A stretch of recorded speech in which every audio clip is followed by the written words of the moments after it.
Assalamualaikum warahmatullahi wabarakatuh.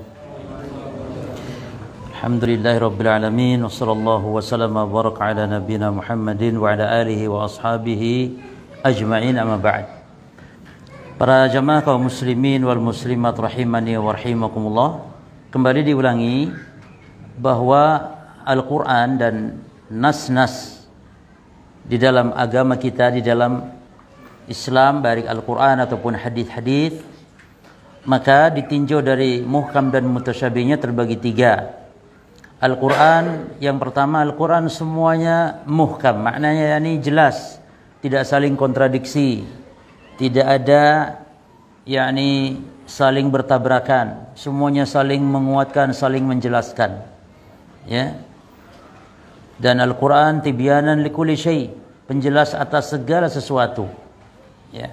Ini yang pertama. Yang kedua, dikatakan Al-Quran semuanya mutasyabih. Arti mutasyabih di sini yakni maknanya saling keserupaan. Al-Quran dalam satu surat serupa dengan surat yang lain. Contohnya Allah menjelaskan surga di satu surat, di surat lain Allah jelaskan juga. Nabi ya dikisahkan dalam satu surat, dikisahkan pula dalam surat yang lain. Nah, barulah yang ketiga, Al-Quran itu ditinjau dari satu sisi muhkam, dari sisi lain mutasyabih. Nah, ini yang akan kita bahas, ya. Jadi apa yang dimaksud Quran dari satu sisi muhkam, dari satu sisi mutasyabih?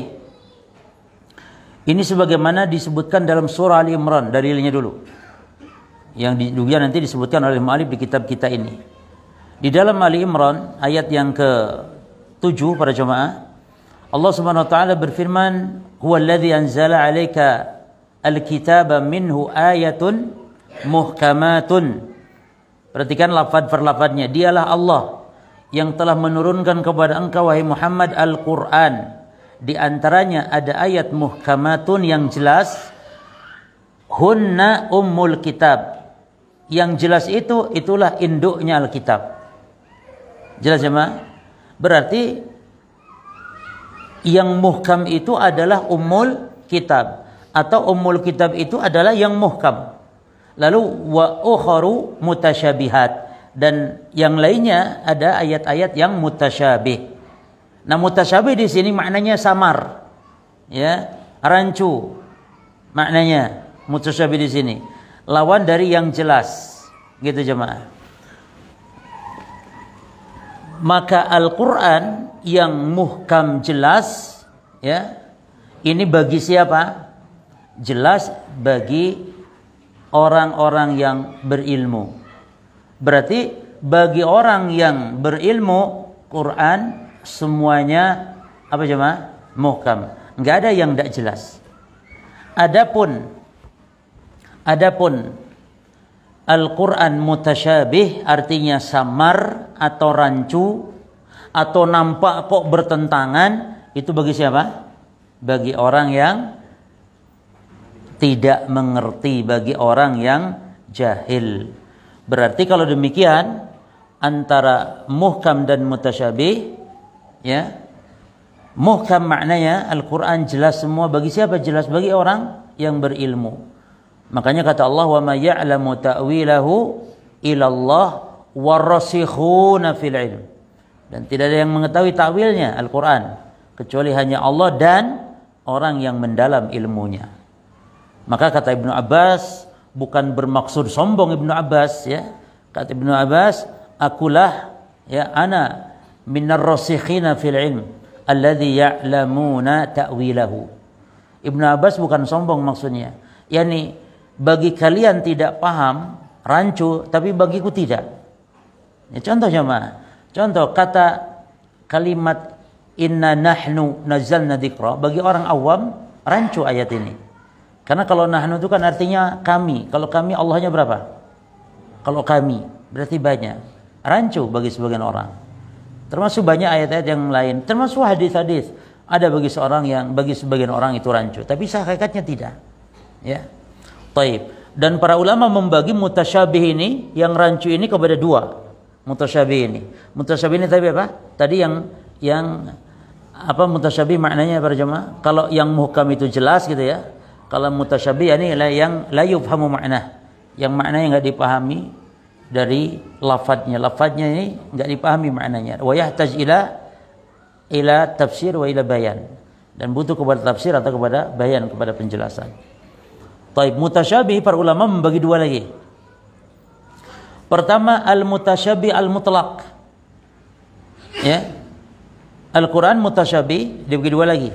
Mutasyabih mutlaq. Apa maknanya? Yani yakhfa ala kulli ahadin hatta ala rasikhina fil ilm. Mutasyabih yang mutlak ini yani memang samar kepada siapapun, termasuk kepada yang mendalam ilmunya pun samar. Ya. Mutasyabih yang mutlak ini. Apa contohnya para jemaah? Ya. Apa contohnya? Mutasyabih hatta kepada orang yang mendalam ilmunya pun Al-Quran ini mutasyabih, samar. Apa contohnya? Tentang hakikat sifat Allah atau tentang hakikat perkara-perkara gaib. Ya. Hakikat perkara gaib samar. Hakikat sifat Allah bagaimana hakikatnya? Ya, enggak tahu hatta orang yang berilmu, hatta Nabi sallallahu alaihi wasallam pun. Nah, yang kedua, mutasyabih ini yang kita maksud tadi. Mutasyabih an-nisbi namanya. Mutasyabih an-nisbi, yakni samar bagi sebagian orang yang jahil namun tidak samar bagi orang yang alim. Ini mutasyabih apa namanya? Nisbi. Jelas jemaah? Berarti Al-Quran itu muhkam, ada mutasyabih. Jelas ya? Al-Quran itu muhkam, yakni jelas. Mutasyabih yakni samar. Dan mutasyabih ada dua, ada mutasyabih yang mutlak, yakni yang tidak tahu sama sekali siapapun kecuali hanya Allah. Dan ada mutasyabih yang nisbi. Nah, ahli bid'ah para jemaah itu biasanya mereka membawa ayat-ayat itu, yaitu mereka mengambil ayat-ayat itu yang mutasyabih supaya bisa ditakwil ke sana kemari. Ya, dan itu dijelaskan oleh Allah di dalam surah Ali Imran tadi ayat 7. Adapun ahlul haq, ahli sunnah, orang yang di atas kebenaran akan mengambil yang muhkam. Kalau mendapati yang mutasyabih, mereka akan dikembalikan kepada yang muhkam. Karena kata Allah yang muhkam tadi umul kitab itu artinya dia induknya. Jadi kalau ada mutasyabih, ayat yang menurut kita rancu, contoh inna nahnu nazzalna dzikra, Allah itu katanya kami. Ini mutasyabih. Taib, kita bawa kepada yang muhkam. Kita arahkan kepada yang muhkam, yaitu qul huwallahu ahad. Qul huwallahu ahad ini muhkam, jelas Allah itu ahad. Jelas ini. Kalau yang nahnu ini mutasyabih, maka ahli sunnah akan membawa yakni yang mutasyabih kepada yang muhkam. Dan ini kaidahnya jemaah. Jadi kalau antum mendapati ada dalil-dalil baik dari Al-Quran atau dari sunnah yang menurut antum ini kok rancu, kok nampaknya kontradiksi, maka bawakan kepada yang muhkam. Itulah thariqah ahli sunnah di dalam mensikapi ayat-ayat yang mutasyabih, yakni yaruddu ila al-muhkam. Mereka mengembalikannya kepada yang muhkam para jemaah. Baik, nah kita baca sekarang penjelasan dari muallif di sini bagaimana kita dalam membantah syubhat-syubhat, kerancuan-kerancuan, dan beliau akan jelaskan tentang ayat Ali Imran ini juga. Baik, ar-raddu 'ala syubhi yakun min wajhaini. Menjawab berbagai syubhat, baik dalam masalah akidah, dalam masalah tauhid, ya. Ini banyak secara umum syubhat ini yang dimaksud. Ya. Maka dari dua segi. Al-wajhul awal, dari sisi yang pertama, jawabun am, jawaban umum dulu. Mujmalun, jawabannya global. Salihun likulli syubhatin, yang dia bisa membantah kepada seluruh syubhat. Umum. Wa huwa tamasuk, yaitu apa?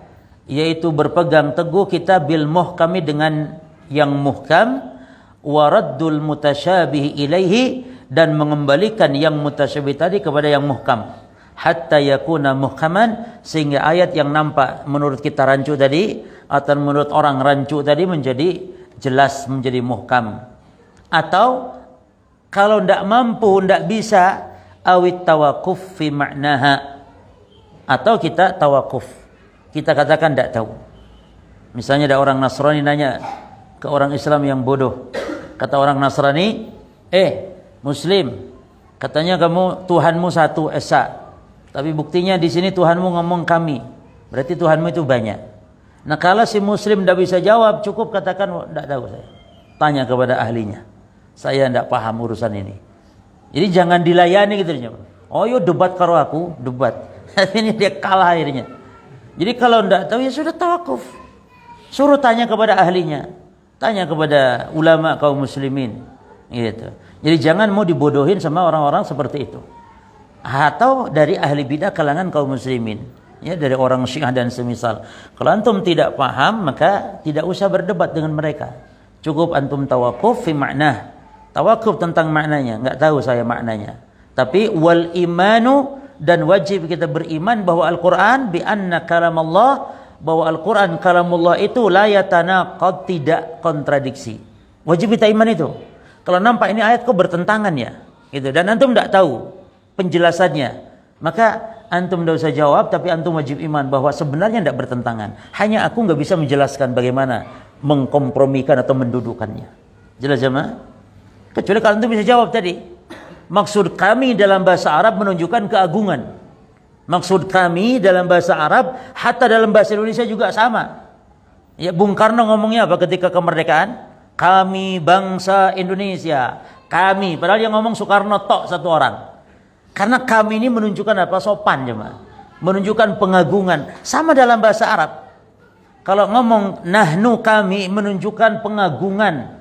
Yang berbicara itu maha agung, itu Allah. Bukan berarti Allahnya banyak. Nah kalau mampu antum jawab seperti itu. Kalau tidak, tawakuf terhadap maknanya. Tidak komentar, tidak ngerti terhadap maknanya. Tapi iman bahwa Al-Quran ini tidak mungkin kontradiksi. Wajib iman itu. Kalau kata Allah, tidak, ini kontradiksi. Tidak kontradiksi. Ini kok, iya tapi itu ada maknanya. Saya tidak tahu. Tapi saya iman Quran tidak kontradiksi. Selesai, dia akan kabur sendiri. Ngeyel ini. Paling ngomong gitu, ngeyel sendiri. Ya.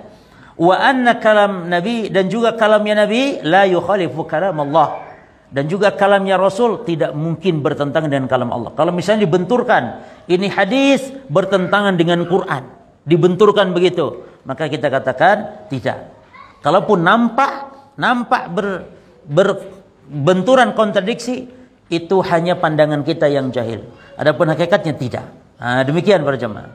Allah Ta'ala mengatakan tentang masalah ini, huwaladzi anzala 'alaikal kitaba minhu ayatun muhkamatun hunna ummul kitab wa khar mutasyabihat.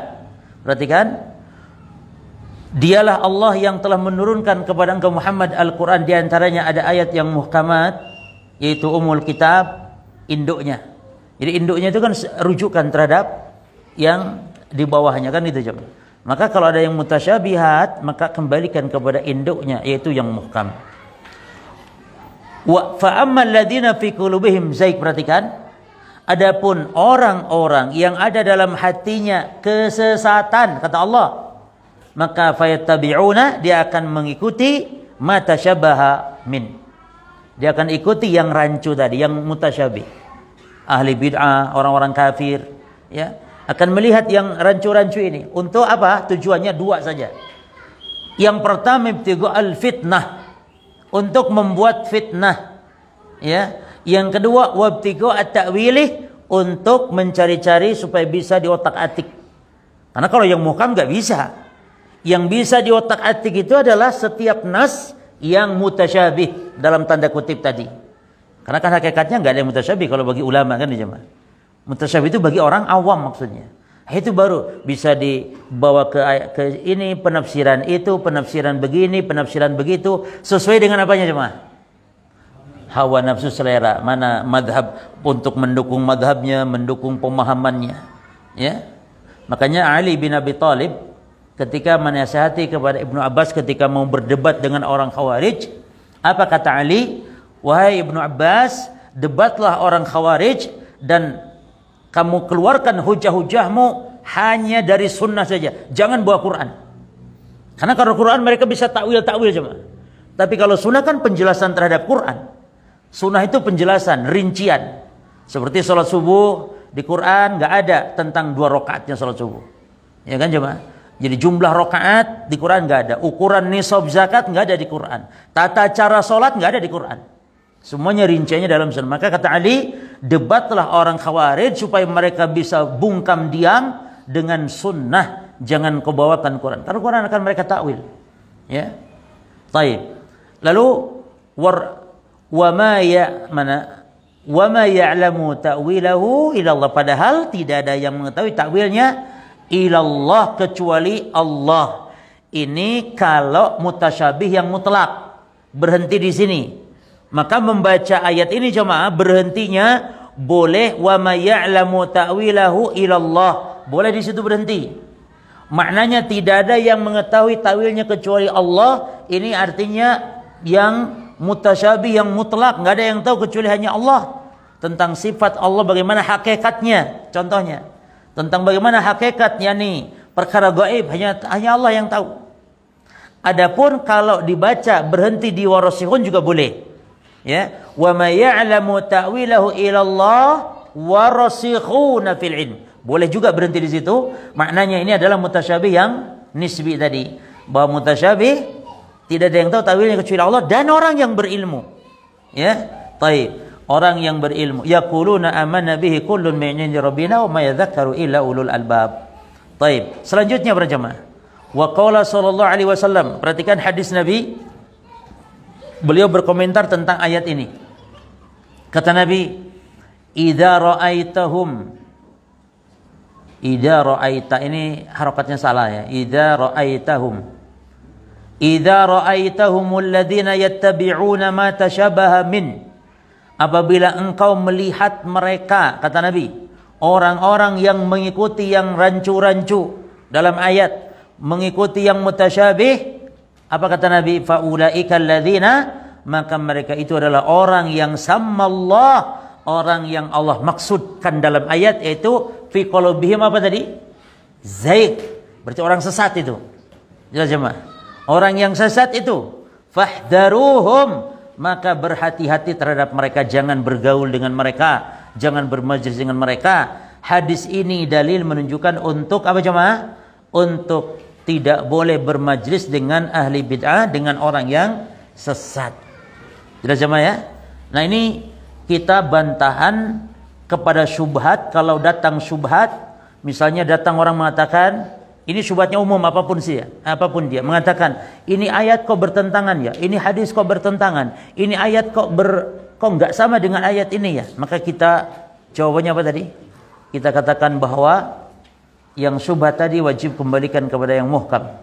Ya, kalau kita tidak tahu, maka kita katakan bahwa kita tidak paham maknanya, tapi kita yakin ayat itu tidak kontradiksi. Rasul tidak pernah kontradiksi dengan Allah, tidak pernah berbeda, saling bertentangan dengan Al-Quran.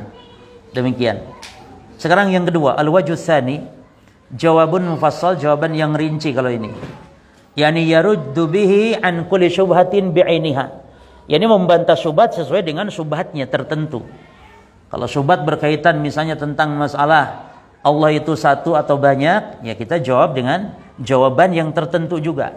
Ya. Wa hadza la yakunu illa, perhatikan, dan menjawab syubhat yang tertentu ini la yakunu illa, tidaklah terjadi kecuali liman lahu ilmun, bagi yang punya ilmunya tentu. Ya ma.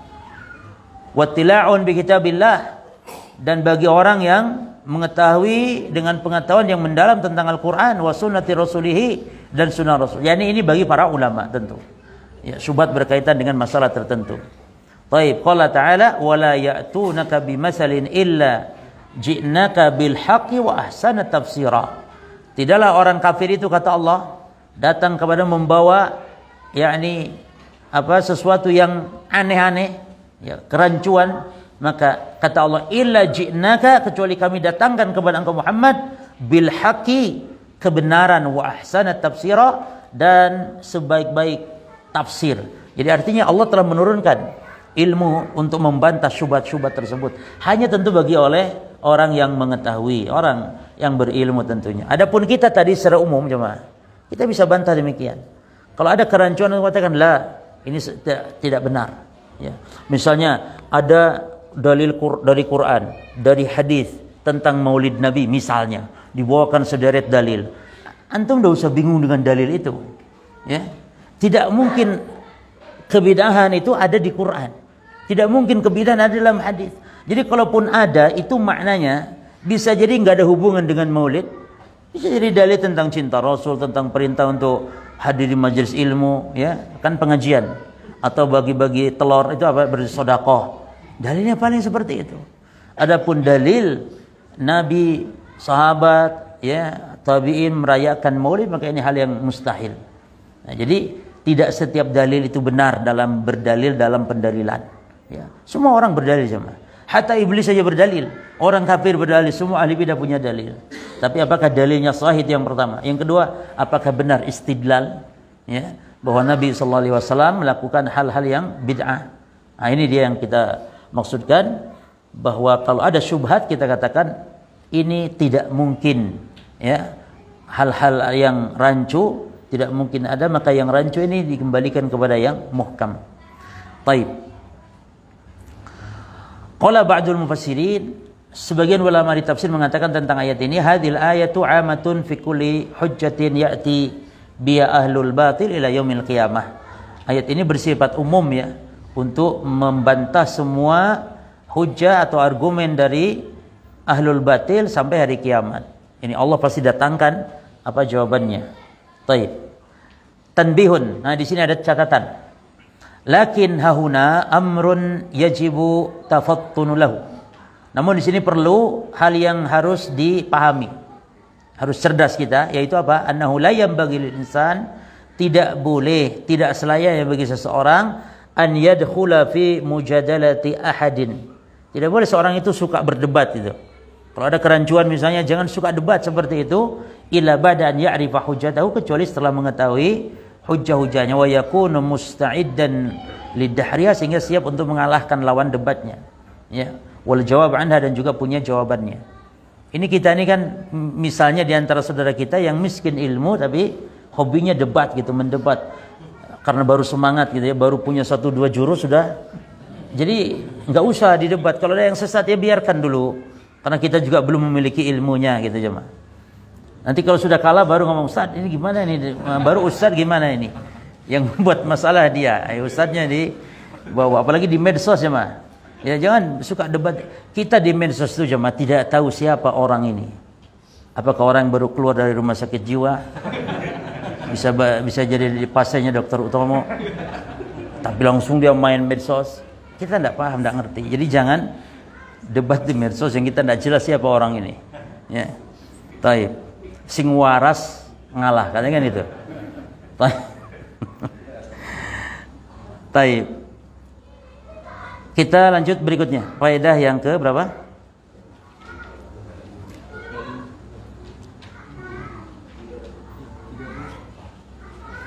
Kita ke 34 cuma, ya. Tapi ini penting, ini hadis Usamah, ya. Hadis Usamah ini syubhat di tengah-tengah masyarakat. Yani Usamah ini kan membunuh orang yang sudah mengucap la ilaha illallah.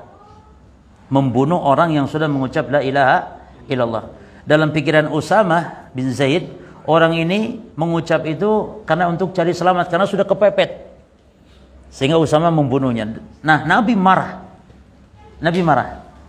Lalu oleh orang ahlus syubhat dipahami berarti orang kalau sudah mengucap la ilaha illallah berarti sudah pasti muslimnya, tidak akan melakukan ini hal yang membatalkan, pasti masuk surga. Padahal bisa jadi orang yang sudah mengucapkan la ilaha illallah, bisa jadi dia melakukan pembatal Islam. Jadi artinya kalau orang sudah la ilaha illallah, tidak mungkin ada jatuh kepada kesyirikan lagi. Itu syubhatnya. Buktinya Rasul memarahi Usamah yang membunuh orang yang mengucap la ilaha illallah. Maksud Nabi ini dalam masalah menghukumi. Orang kalau sudah la ilaha illallah, kita katakan dia sebagai muslim zahirnya. Adapun hakikatnya wallahu alam, bisa jadi dia memang melakukan kekufuran dan semisal. Maka kita baca syubhat hadis Usamah bin Zaid ini, ya. Taib, an Usamah bin Zaid radhiyallahu anhu qala, dari Usamah bin Zaid semoga Allah meridhoinya, dia berkata, ba'atsana Rasulullah sallallahu alaihi wasallam ila al-Huraqati min Juhainah. Rasul mengutus kami ke daerah Huraqah di wilayah Juhainah untuk sebuah peperangan, ya. Fasabbahna al-qauma fahazamnahum. Maka fasabbahna, kami pun pagi-pagi yakni menyerang kaum, ya, fahazamnahum, maka kami pun dapat mengalahkan mereka. Jadi sabbahna ini kami berpagi-pagi menyerang, ya. Ini keberkahan berangkat pagi-pagi jemaah. Allahumma barik li ummati fi bukuriha. Ya Allah, berkahilah umatku di waktu berpagi-paginya mereka. Sebagian ulama mengatakan tidak harus pagi, tapi berpagi-pagi yakni bersegera dalam bekerja, ya, mencari nafkah para jemaah. Taib. Wa lahiqtu ana wa rajul minal ansar rajulan minhum. Dan aku berjumpa, ya, aku bersama orang dari Ansar bertemu seorang rajulan laki-laki minhum dari kalangan mereka musuh. Falamma ghashinahu, ketika kami mendekatinya, yakni untuk dibunuhnya dia, qala, orang ini mengatakan apa? La ilaha illallah. Orang ini mengatakan apa? La ilaha. Sudah kepepet oleh Usama mau dibunuh. Maka fakaffa anhu al-ansari. Maka sahabat Ansar, ya, menahan, ya. Yani tidak mau membunuh, tapi wata'antuhu birumhi hatta qataltuhu. Adapun aku, kata Usama, maka aku membunuhnya dengan tombakku, ya, menusuknya dengan tombakku sehingga aku telah membunuhnya. Jadi Usama dengan orang Ansar ketemu sama orang kafir ini, ya. Taib, dibunuhnya para jemaah.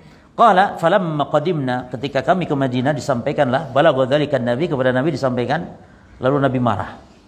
Faqala li, kata Nabi bersabda kepadaku, ya Usamah, wahai Usamah, qataltahu ba'da ma qala la ilaha illallah. Wahai Usamah, apakah kamu tetap membunuhnya padahal dia sudah mengatakan la ilaha illallah? Ya. Jadi Nabi mengulang-ulang, kau membunuhnya padahal dia mengatakan la ilaha illallah. Lalu Usamah membela diri. Apa kata Usamah? Qultu ya Rasulullah, wahai Rasulullah, innama kana muta'awwidzan. Wahai Rasul, dia mengucap itu ya karena kepepet ya Rasul, dia cari perlindungan supaya tidak dibunuh ya Rasul. Dia mengucap itu sudah kepepet. Usamah melihat dohirnya demikian, kepepet. Lalu Nabi mengatakan, ini Nabi tetap enggak dengar. Kata Nabi, aqtaltahu ba'da ma qala la ilaha illallah. Jadi Nabi enggak lagi mengindahkan perkataan Usamah ini. Dalam riwayat yang lain Nabi mengatakan, apakah engkau telah membelah dadanya sehingga engkau tahu apa isi hatinya untuk mengucapkan la ilaha ini? Dalam riwayat yang lain demikian. Namun kata Usamah, famazala yuqarriruha alayya. Nabi terus mengatakan kata-kata itu saking marahnya. Padahal Usamah ini orang atau sahabat yang paling dicintai oleh Nabi. Tapi Nabi marah karena Allah di sini. Marah besar Nabi SAW. Usamah itu termasuk ayahnya Zaid bin Harithah, ya. Itu juga yang paling dicintai oleh Nabi. Sampai Nabi angkat anak itu, sampai dinisbatkan kepada Nabi Zaid bin Muhammad. Akhirnya dilarang oleh Allah mengadopsi anak dengan tujuan untuk apa? Yani menasabkan sampai mendapat warisan. Begitu awalnya di kalangan bangsa Arab, akhirnya dilarang oleh Allah mengadopsi dengan ala jahiliyah seperti itu. Tapi kalau antum mengadopsi anak dalam rangka menolong, membantu, atau antum ingin ya sekedar mengadopsi dengan tetap menisbatkannya kepada bapaknya sendiri dengan tidak mendapat warisan, maka kalau antum mengadopsi anak nanti nggak dapat warisan itu anak angkat itu, maka bagaimana caranya? Ya kita kasih hibah kalau kita mau ngasih. Bikin suratnya, bikin wasiatnya, atau hibah ketika hidup kasih dengan atas namanya dia supaya ahli waris lainnya tidak mengganggunya misalnya. Boleh. Ya. Taib. Maka apa kata Usamah? Ya. Hatta tamannaitu anni lam akun aslamtu qabla dzalikal yaum. Saking merasa kecewanya gitu Nabi marah kepada Usamah sampai akhirnya aku tamannaitu, berandai-andai, inni lam akun aslamtu qabla dzalikal yaum, bahwa aku belum masuk Islam pada saat itu. Artinya seandainya aku belum Islam lebih baik daripada aku sekarang kayak berbuat salah yang demikian besarnya. Jadi Islamnya nanti saja gitu maksudnya. Nah, ini ungkapan penyesalan para jemaah dari Usama bin Zaid. Nah, perhatikan syubhatnya dan jawabannya. Al-hadis, perhatikan kata beliau. Laisa fihi, kisahnya antum tahu tadi kan? Kisah Usama tadi. Al-hadis laisa fihi dalilun. Hadis di atas bukanlah di dalamnya sebagai dalil ala anna kulla man qala, bukanlah sebagai dalil bahwa setiap orang yang mengatakan la ilaha illallah fahuwa muslimun wa ma'sumud dam. Hadis itu tidak bermakna demikian bahwa setiap orang yang mengatakan la ilaha illallah maka dia berarti muslim yang terjaga darahnya. Bukan itu maksud hadis. Lakin fihi dalil, akan tapi hadis itu sebagai dalil annahu yajibu kaffu aman qala la ilaha, tapi wajib kita menahan diri kepada orang yang telah mengatakan la ilaha illallah. Bukan hadis bermakna kalau orang sudah la ilaha illallah pasti surga, pasti tidak akan lagi berbuat syirik, enggak akan lagi ada kesyirikan, enggak akan lagi kekufuran. Sebagaimana sebagian orang-orang awam. Sebagian ada saya mendengar ceramah, katanya Wahabi itu suka mengkafir-kafirkan, memusyrik-musyrikan orang Islam. Padahal kata dia, orang kalau sudah Islam tidak akan lagi jatuh kepada kesyirikan. Karena sudah Islam. Karena katanya Nabi bersabda bahwa umatku tidak akan kumpul bersama atau dalam kesesatan. Sementara kalau orang sudah banyak yang masuk ke dalam Islam, maka apapun yang dilakukan tidak akan ada yang menjerumuskan kepada kesyirikan. Artinya walaupun berbuat syirik tidak akan syirik. Karena orang sudah la ilaha illallah. Nah, di antara hadis yang dijadikan dalil adalah hadis Usama ini. Padahal maksud hadis ini adalah wajib seorang muslim kalau orang sudah mengucap la ilaha illallah tidak boleh dibunuh. Masalah nanti dia isi hatinya wallahu alam. Mungkin dia berbuat syirik wallahu alam. Tapi kita dohirnya harus menghukumi secara dohirnya. Makanya orang munafik saja jemaah. Kita tahu lah dia munafik jemaah. Tapi dia mengucap la ilaha illallah Muhammad Rasulullah, kita tidak boleh memeranginya. Sebagaimana yang dicontohkan Nabi. Nabi itu tahu orang-orang munafik. Bahkan sahabat Hudzaifah bin Al-Yaman itu dibisiki oleh Nabi siapa daftar orang-orang munafik di Madinah saat itu. Maka Umar bin Khattab kalau ada jenazah, ya, Umar melihat Hudzaifah bin Al-Yaman, nyolatkan dia enggak? Kalau nyolatkan berarti muslim. Enggak nyolatkan berarti dia munafik. Karena Hudzaifah bin Al-Yaman tahu rahasia tentang daftar nama-nama orang-orang munafik. Sampai Umar tanya, demi Allah wahai Hudzaifah, apakah Rasul nyebut aku enggak dalam absen orang-orang munafik? Allahu Akbar. Sampai khawatirnya demikian Umar bin Al-Khattab radhiyallahu anhu. Jadi, kalaupun kita tahu munafik, kita tidak boleh membunuhnya. Karena dia dengan mengucapkan la ilaha illallah. Hadis Usama ini lebih menegaskan lagi. Itu maksud hadis. Bukan berarti orang kalau sudah la ilaha illallah aman dari kesyirikan. Tidak boleh merasa aman berjamaah. Ya, waman ya'man ba'da Ibrahim. Siapa yang orang lebih merasa aman dari Ibrahim? Sementara Ibrahim doanya apa? Wajnubni wa baniya an na'budal asnam. Ya Allah, jauhkan aku, anak keturunanku dari menyembah berhala. Nabi Ibrahim doanya agar dijauhkan dari menyembah berhala. Maka fa amara summa ba'da dzalik, mana tadi? Al-qafu amman qala. Baik. Summa ba'da dzalika yanzur fi halihi. Lalu setelah itu lihat ya keadaan dia hatta yatabayyana li anna Allah taala yaqul, sampai jelas karena Allah taala berfirman, ya ayyuhalladzina amanu idza darabtum fi sabilillah fatabayyanu. Wahai orang-orang yang beriman, kalau kalian berpergi yakni berjuang di jalan Allah maka carilah kepastian, yakni tabayyun. Artinya apa? Orang semata-mata mengucap la ilaha illallah maka kita katakan dia muslim. Tahan, tidak boleh diganggu. Tahan, baru nanti berjalannya waktu dilihat. Ya. Dilihat dia. Kemarin pernah ditanyakan kepada Syekh Ibrahim Ruhaili ketika di daurah di Batu kemarin, bagaimana ya Syekh, katanya ada orang kafir mengawini muslimah, dia masuk Islam, ya, dia masuk Islam. Namun setelah kawin dengan wanita muslimah ini, dia seolah-olah kayak abai terhadap Islamnya, nggak pernah sholat, nggak pernah apalagi ngaji, nggak pernah nampak, nggak pernah. Ini bagaimana hukumnya? Apakah orang ini dianggap muslim atau murtad? Karena dia masuk Islam tapi hanya kayaknya gitu. Jadi mungkin kayaknya mungkin dia hanya karena ingin kawin saja masuk Islam. Apa jawaban Syekh jemaah? Kata Syekh, kalau dia memang sudah bersyahadat maka kita hukumi dohirnya dia seorang muslim. Adapun masalah tidak sholat, dia karena orang kafir baru masuk Islam, maka harus sabar kita ajarkan dan semisal. Baru kalau nanti nampak tidak ada kesungguhan untuk beragama dalam agama Islam ini, baru nanti kita dihukumi lagi. Adapun sekarang hukumi dia sebagai muslim. Ya. Jadi demikian para jemaah. Fa amara Allah tabaraka wa taala bitabayyun ay at-tasabbut. Maka Allah merintahkan agar kita mencari kejelasan dan memastikan, wa hadza yadullu ala annahu idza tabayyana anna al-amru kana khilafa ma kana alaihi, maka ini jelas kalau perkara yang telah kita dihadapi berbeda dari keadaan sebelumnya, maka fa innahu yajibu an yu'ammina bima yatabayyanu min halihi, maka wajib kita untuk berinteraksi dengan dia dengan apa yang jelas dari keadaannya. Fa idza bana minhu ma yukhaliful Islam, kalau memang dia jelas dia menyelisih Islam, nampak kekufuran, berarti memang ucapannya hanya apa jemaah? Hanya untuk cari selamat saja.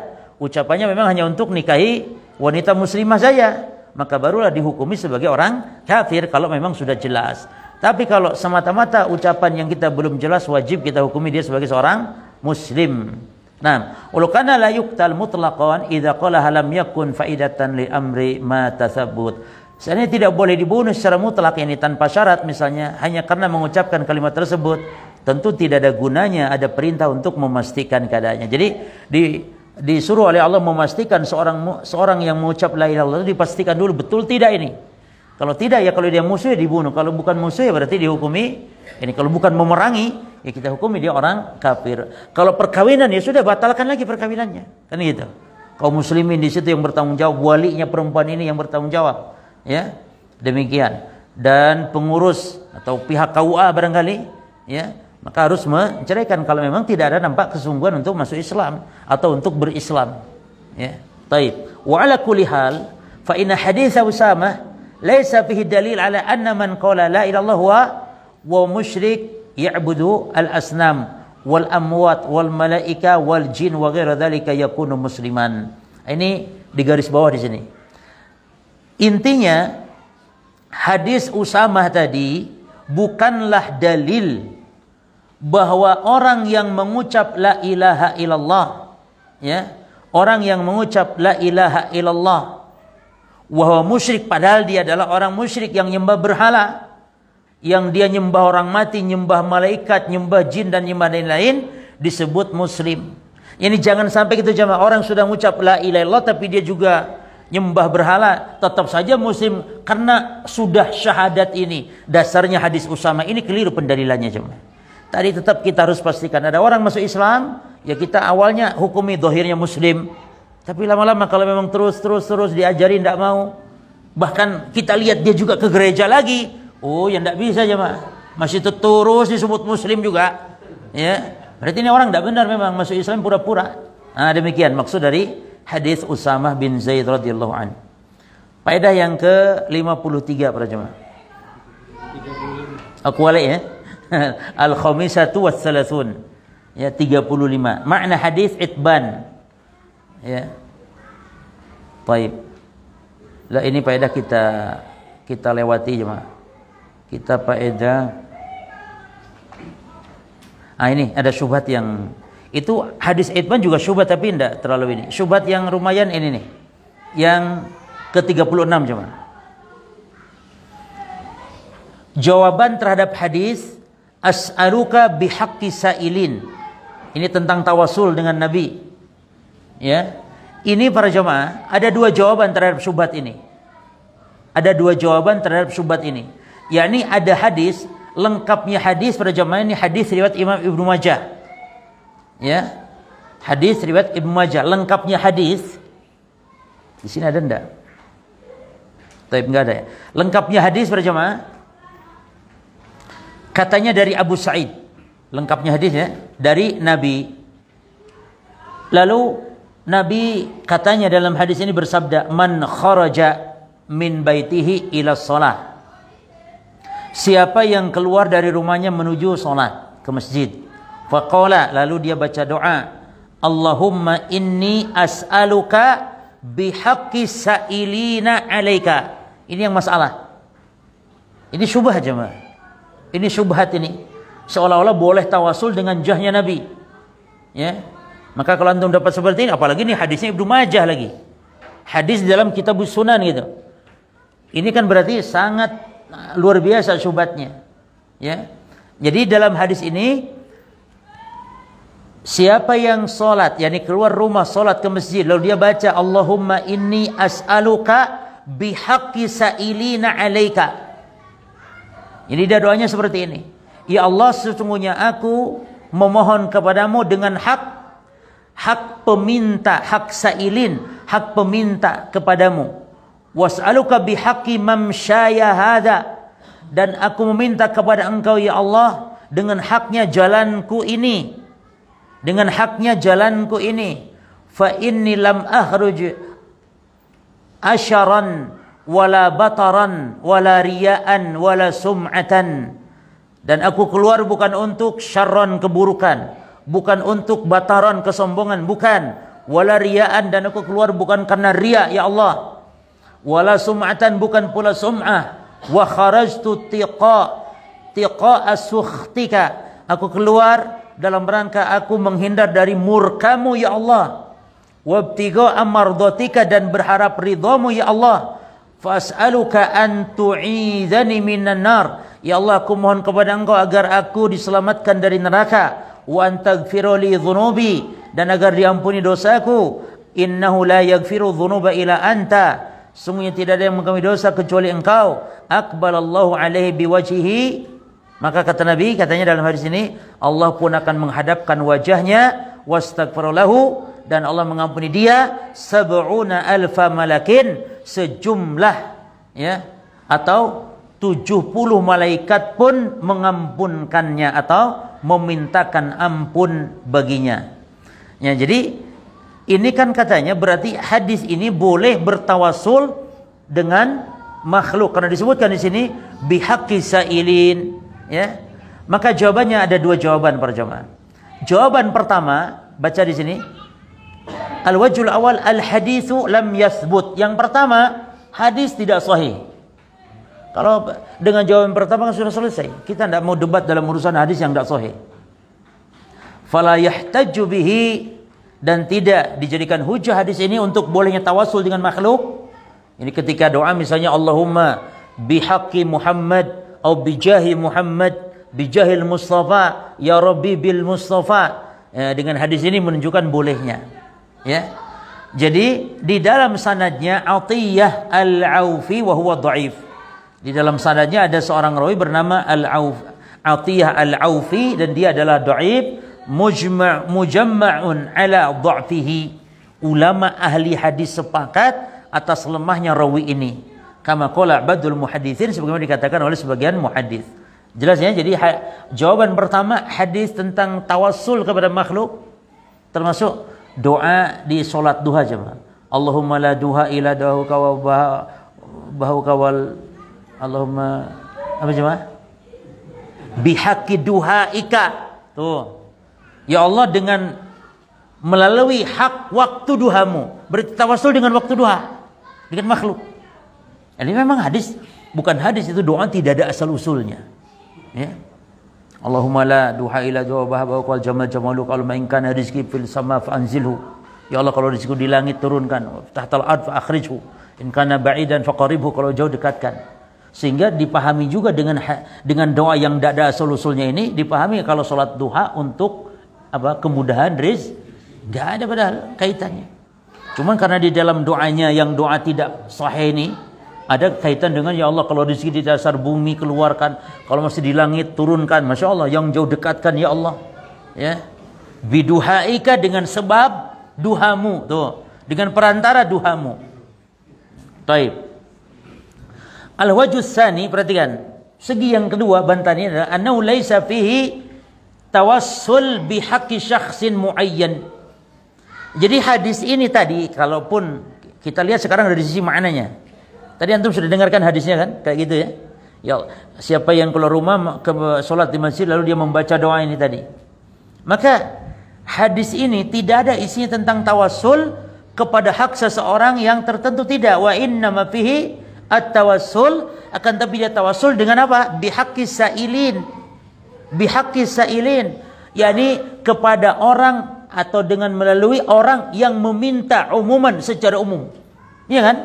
Tidak tawassul disebut dengan ya Allah bihaqqi Muhammad, kan tidak, tapi bihaqqi sa'ilin. Wa haqqu sa'ilin al-ijabah, dan hak orang yang meminta kepada Allah adalah berhak untuk diapakan, coba, diijabah. Kama wa'adahumullahu bidzalik, sebagaimana Allah janjikan atas hal itu. Wa huwa haqqun aujabahu ala nafsi.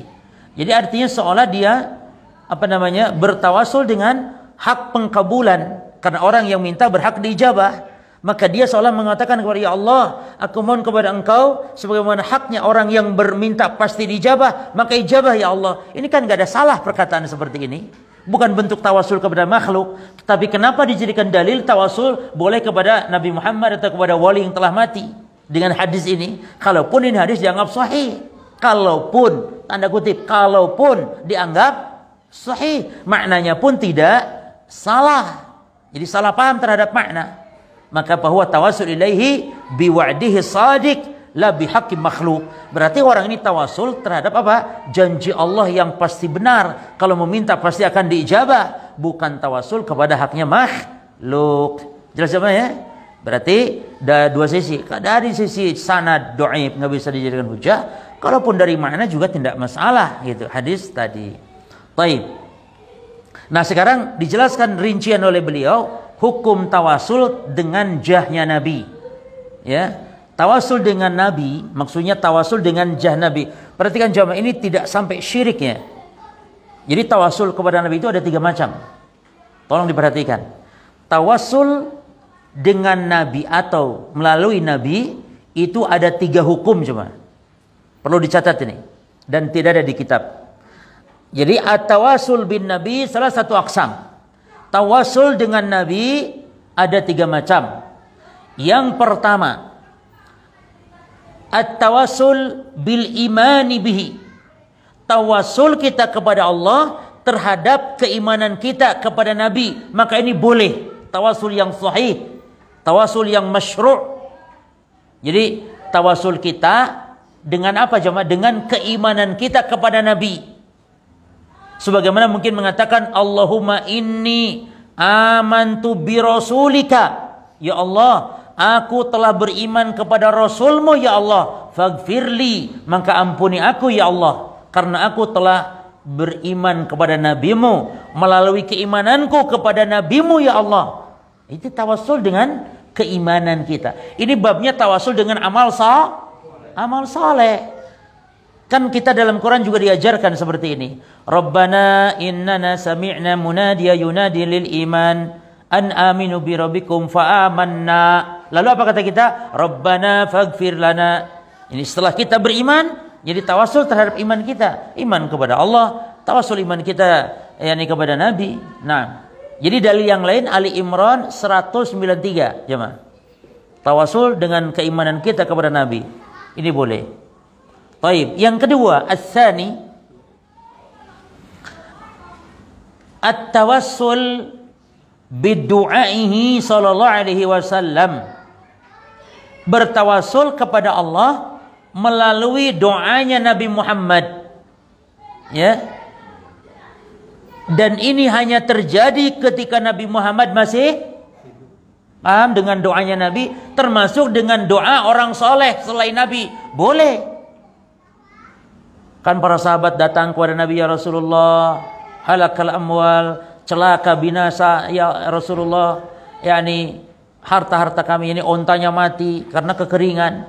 Maka ya Rasul, doakanlah agar kami diberi hujan. Maka Rasul pun belum turun dari mimbar loh jemaah, sedang khutbah Jumat.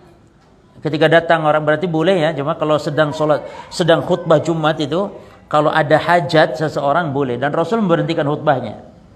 Ternyata Arab gunung lapor. Lalu dia duduk dan Rasul langsung doa, angkat tangan. Belum turun dari mimbar loh jemaah.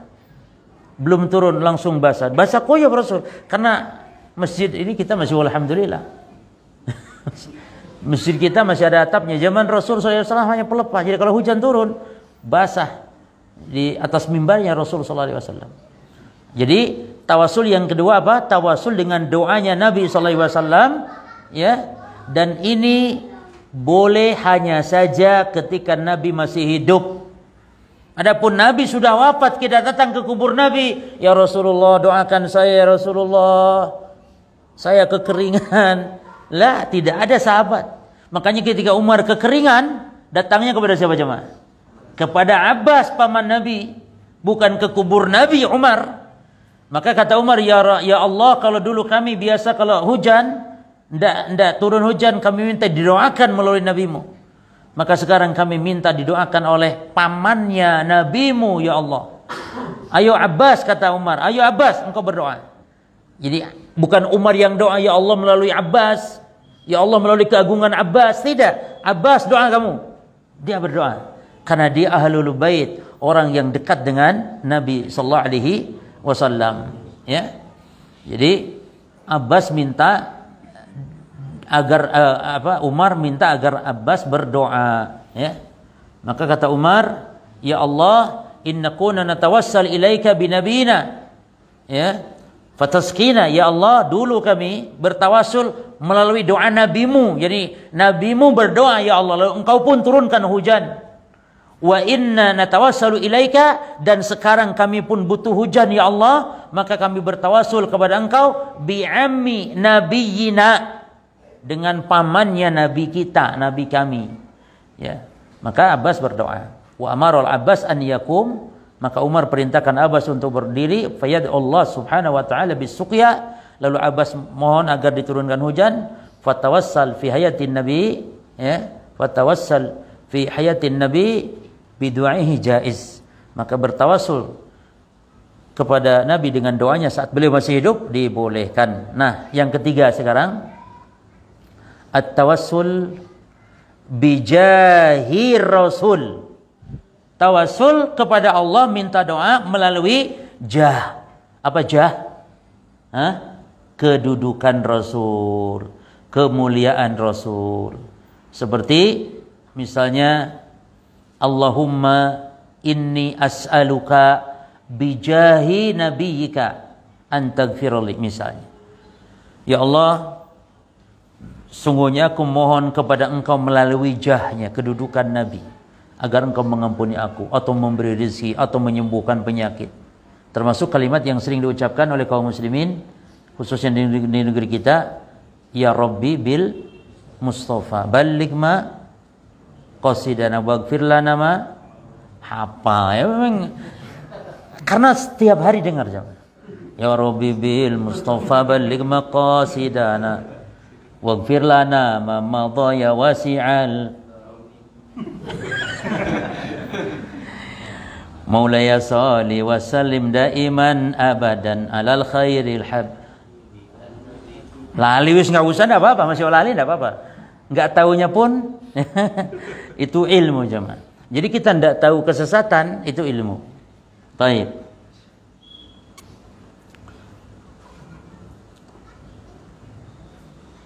Selesai.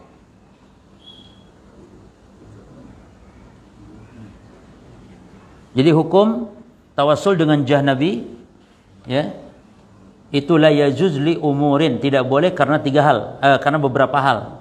Ada berapa semuanya cuma? Berapa? Tiga ya? Ya kalau cuma tiga harus langsung saja. Li salasati umurin, ya, lebih mantap gitu. Tidak boleh, ya la yajuz li salasati umurin. Karena tiga hal. Di sini li umurin, karena beberapa hal. Ya, baik. Al-awwal, yang pertama, li'annahu sallallahu alaihi wasallam la yamliku li nafsihi naf'an wala dharra. Karena beliau sallallahu alaihi wasallam tidak memiliki bagi dirinya sendiri memberikan manfaat atau menolak mudarat. Ya. Contohnya ketika perang Uhud, Nabi sallallahu alaihi wasallam sampai rontok gigi geraham beliau. Ya. Ini Nabi tidak bisa menolak mudarat pada dirinya. Taib. Qala ta'ala, "Qul inni la amliku lakum dharra wa la rasyada." Allah Ta'ala berfirman, katakan Muhammad, bahwasanya aku tidak memiliki, tidak berkuasa bagi kalian untuk memberi menolak mudarat atau memberi manfaat. Wa qala, dan Allah Ta'ala berfirman, "Qul," katakan Muhammad, "la amliku li nafsi naf'an wa la dharra." Katakan Muhammad, aku tidak memiliki, tidak berkuasa atas diriku memberi manfaat atau menolak mudarat, illa masya Allah, kecuali yang dikehendaki oleh Allah. Walau kuntu alamul ghaib lastaksartu minal khair. Seandainya aku tahu perkara gaib, tentu aku akan memperbanyak berbuat amal saleh. Wa mamasyani yasu, dan aku tidak ditimpa mudarat. Ini ketika perang Uhud cuma. Wa in ana illa nadhirun wa basyirun liqaumi yu'minun. Aku tidak lain kecuali nadhir, pemberi peringatan, pemberi kabar gembira bagi orang-orang yang beriman. Taib. Yang kedua, kenapa tidak boleh kita bertawasul dengan jahanamnya Nabi? Li'anna sallallahu alaihi wasallam la yamliku naf'an wala dhara li aqaribihi al-aqrabin. Karena Nabi tidak mampu memberi manfaat mudarat kepada kerabat-kerabat beliau yang terdekat. Maka fakaifa biman hum ab'ad, bagaimana dengan orang yang lebih jauh dari beliau seperti kita? Kita bukan ahli baitnya. Sementara kepada ahli baitnya sendiri Nabi tidak mampu untuk mendatangkan manfaat mudarat. Ya. Dari Abu Hurairah, lama nuzilat hadhil ayah, ketika turun perintah Allah untuk andir asyiratakal aqrabin, Muhammad, berilah peringatan kepada kerabat-kerabat dekat, maka Nabi undang semua kerabatnya, Nabi berdiri di hadapan mereka. Lalu Nabi mengatakan, ya Bani Ka'ab bin Lu'ay, dipanggil satu-satu atau satu kabilah. Wahai Bani Ka'ab bin Lu'ay, ankidu anfusakum minan nar, pelihara diri kalian dari neraka. Ya Bani Abdi Manaf, wahai Bani Abdi Manaf, ankidu anfusakum minan nar, pelihara diri kalian dari neraka. Ya Bani Hashim, terus semua sampai pada ujungnya, ya Fatimah, ya Fatimah, sampai kepada Fatimah. Ya Fatimah, ankidhi nafsaki minan nar, wahai Fatimah, pelihara dirimu dari api neraka. Fa inilah amliku lakum minallahi syai'a, aku enggak bisa nolong. Subhanallah, aku enggak bisa nolong kalian sedikit pun dari azab Allah. Ghairu anna lakum rahiman sa'abulluha bibalaliha, hanya saja kalian adalah kerabatku, maka aku akan menyambung tali kekerabatan. Adapun menolong di hari kiamat, di akhirat, yakni kalau kalian dah beriman, tidak bisa. Itu maknanya. Maka bagaimana dengan orang sekarang? Gampang sekali menjamin. Pak Kiai, pokoknya orang sing bukan NU masuk surga, itu karena sebabnya wong NU. NU itu agama, siapa yang ndak NU neraka. Kan gitu. Ini musibah jemaah. Yani begitu mudah gitu menjamin. Pokoknya nanti kalau di akhirat ngomong aja rombongan mbah. Enggak. Ngaku rombongan gitu. Subhanallah. Taib, semoga semua kita mendapat petunjuk, mendapat hidayah pada jemaah. Semoga semua kita, saudara-saudara kita, khususnya muslim di Indonesia ini mendapatkan petunjuk, mendapatkan yani hidayah, sunnah, ya. Yang ketiga jemaah, li'anna jahahu, karena kedudukan Nabi, wa makanatahu, dan kebesaran Nabi, innama tanfa'uhu huwa indallah. Nabi itu mulia memang, punya kedudukan, tapi kedudukan Nabi kan hanya dia yang bermanfaat di sisi Allah karena amalnya Nabi, karena Nabi orang yang mulia. Amma sa'il, adapun yang meminta, ya, kita yang doa, maka fala yantafi'u illa bi'amalihi, tidaklah bermanfaat kecuali amalan kita sendiri, ya, bi'amali huwa wajudihi, jadi kesemangatnya dia, wajahi, dan kemuliaan dia, wa manzilati, dan kedudukan dia inda Allah, di sisi Allah Subhanahu wa taala. Ini kita kalaupun bertawassul jemaah, yang dibolehkan melalui orang soleh itu minta didoakan, bukan kita menyambat-nyambat orang soleh. Ya Allah, dengan dengan keagungannya Syekh fulan, wali fulan, Nabi Muhammad, ya. Kita boleh bertawasul dengan orang soleh itu dengan apa tadi jemaah? Doa. Boleh jemaah. Nabi memerintahkan Umar untuk minta didoakan oleh Uwais Al-Qarni. Ya. Walaupun para jemaah yang afdol kita ini doa tanpa, makanya itu hanya boleh saja. Tidak dianjurkan dengan apa namanya, apalagi sampai diwajibkan, dah. Kita afdol doa sendiri kata para ulama. Karena ada larangan minta diruqyah, kan minta diruqyah, minta didoakan. Jadi afdol kita doa sendiri. Kalau kita merasa kurang, ya cuma merasa apa namanya, ya perbaiki. Minta kepada Allah. Cuman boleh kalau darurat begini misalnya jemaah. Kita sudah sakit parah. Ya. Kita sudah sakit parah. Kita doa juga sudah terus-terusan berdoa. Mungkin barangkali kita minta didoakan oleh orang yang dianggap doanya selalu makbul. Maka itu boleh. Tapi jangan dibiasakan dikit-dikit minta didoakan. Mau safar minta didoakan, mau buka toko minta didoakan, apa saja minta didoakan. Kalau memang darurat sifatnya boleh, ya. Taib, karena yang afdal adalah kita berdoa sendiri langsung. Taib. Ini tawasul dengan hak makhluk, kemudian Ini bahasan yang bagus terakhir nih jemaah, yaitu bahasan tentang himayatun Nabi li janibi at-tauhid. Ya.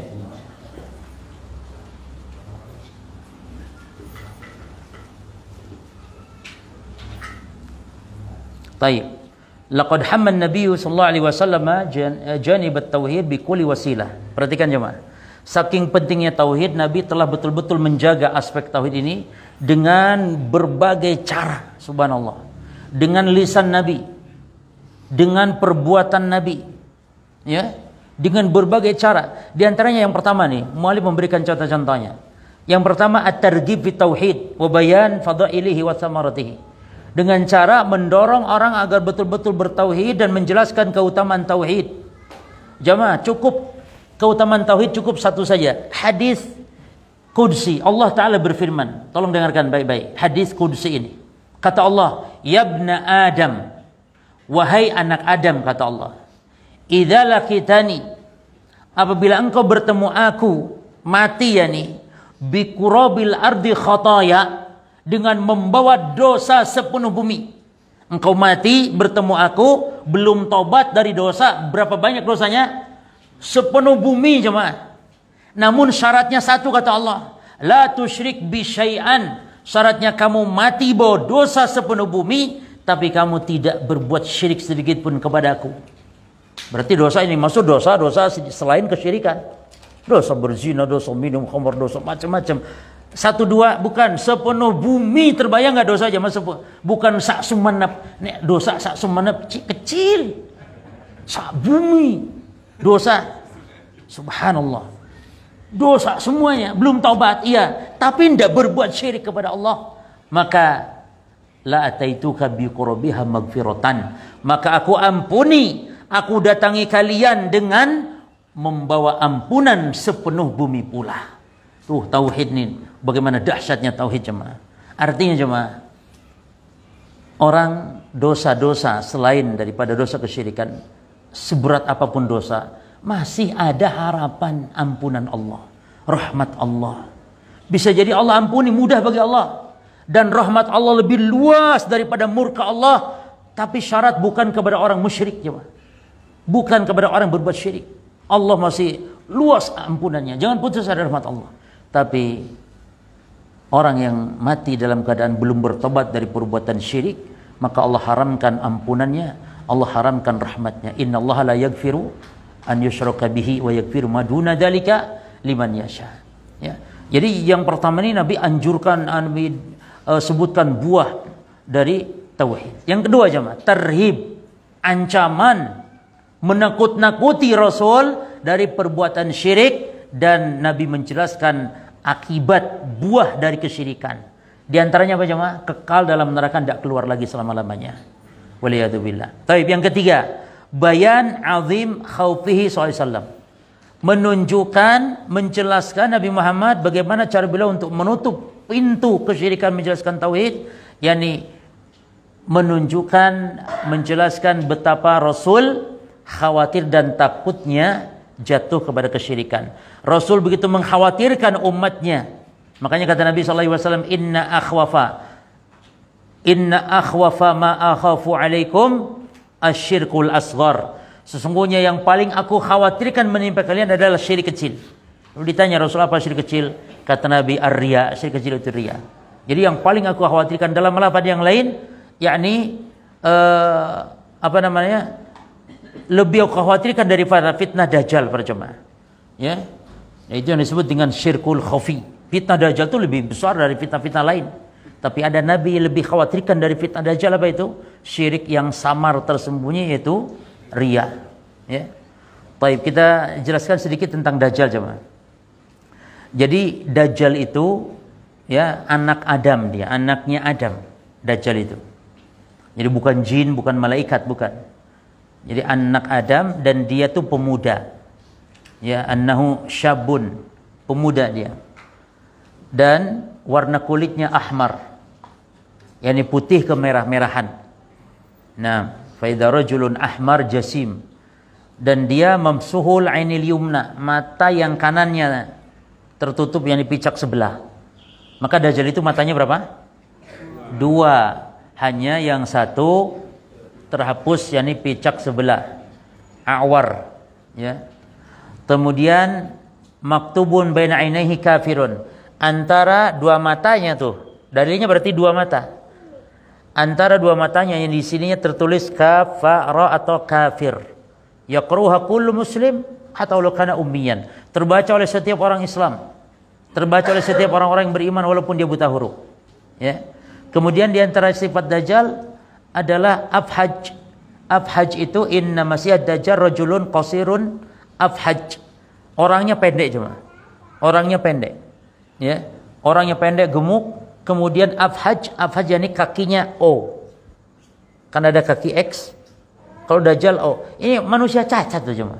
Tapi hebatnya, super hebat cuma. Dia bisa ngelilingi bumi, semuanya akan didatangi, termasuk Sumenep didatangi oleh Dajjal, kecuali Mekah dan Madinah. Jadi semuanya akan didatangi, dan dalam waktu 40 tahun. Tapi setahunnya, seharinya seperti setahun, yang sehari seperti sebulan, yang sehari seperti satu pekan. Hari berikutnya hari-hari biasa. Berarti 1 tahun, coba ya, 40 berapa? 40 hari, ya. 40 hari dikurangi 3 hari. Kan Dajjal keliling bumi 40 hari. Nah, dari 40 hari itu, sehari seperti setahun, sehari seperti sebulan, sehari seperti 1 pekan. Berarti 1 tahun 40 hari dikulang 3 berapa? Hah? 37 ya. 1 tahun 37 hari, 1 bulan, 1 pekan. Kan itu cuma. Kan 40 hari dikurang 3 hari dulu. Ya kan? Ya, berarti gitu. Berarti berapa lama totalnya? 1 tahun.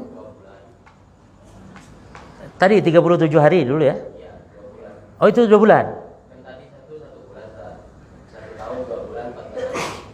Ya wes, 1 tahun 37 hari, 1 bulan, 1 pekan. Jadi berapa totalnya? Ya segitu berarti. Ya. Afhaj. Fihi inhina. Dajjal itu bungkuk jemaah. Subhanallah. Bis gimana cacatnya terbayang dah jemaah. Pokoknya Nabi menjelaskan begini, makanya fitnah Dajjal bagi orang beriman sebenarnya kecil. Karena orang beriman tahu kalau itu Dajjal, sehingga dia akan menjauh.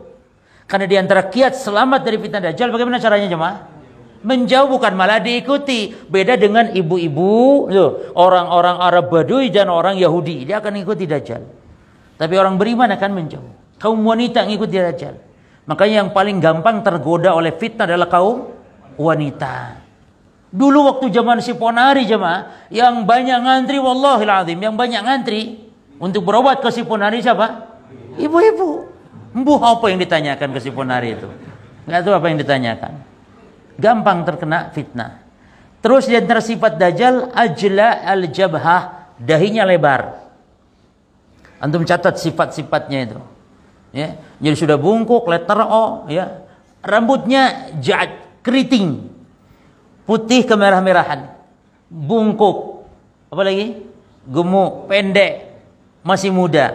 Maka Dajjal jangan ditanya, Ustaz, anaknya piro? Enggak punya anak Dajjal. Enggak berketurunan, ya. Dan Dajjal sekarang sudah ada. Maka nanti akan keluar. Maka kalau Dajjal nanti khurujud Dajjal, kalau Nabi Isa sekarang masih hidup, dan kalau Nabi Isa nuzulu Isa bin Maryam. Jadi kalau Nabi Isa turun, kalau Dajjal keluar, dan Dajjal akan dibunuh nanti oleh Nabi Isa, oleh tombaknya Nabi Isa. Demikian pula Ya'juj Ma'juj juga akan mati binasa dengan doa Nabi Isa. Kalau Dajjal di mana keluarnya para jemaah? Yakhruj Dajjal min jihatil masyriq, dari arah timur. Min Khurasan, dari negeri Khurasan, negeri Iran, ya. Min Yahudiyati Asbahan, keluar dari golongan Yahudi Asbahan. Asbahan itu Iran, ya, tengah kota Iran. Taib, ini dia diantara sifat Dajjal berjamaah. Maka Yahudi sekarang sudah banyak di situ karena ini akhir zaman. Jadi Yahudi sudah banyak di Iran karena nanti akan menghantar pengawal dari Dajjal. Ya. Dan Dajjal yang pernah melihat Dajjal di antara sahabat siapa? Sahabat Tamim Ad-Dari saat Dajjal ada di sebuah pulau. Hanya saja Tamim Ad-Dari lupa, nggak tahu di mana pulaunya. Ya, tapi terikat dan Nabi membenarkan kisah ini karena dikisahkan kepada Nabi sallallahu alaihi wasallam. Baik. Tapi saya kira jam cukup insyaallah, nanti ya buat besok insyaallah kita akan, nanti insyaallah besok malam ini tak buat PDF, tak bagikan PDF-nya nanti ke panitia, jadi dibagi ya untuk kajian besok insyaallah. Karena juga berkaitan kaidah-kaidah, supaya dengan mengenal kaidah-kaidah ini kita bisa meringkas ilmu jemaah. Karena itu rumusan-rumusan dalam hal masalah ibadah atau dalam masalah tauhid, uluhiyah atau yang lainnya. Nah, wallahu a'lam. Baik, demikian kita lanjut nanti besok subuh insyaallah. Subhanakallahumma bihamdika asyhadu an la ilaha illa anta astaghfiruka wa atubu ilaik. Assalamualaikum warahmatullahi wabarakatuh.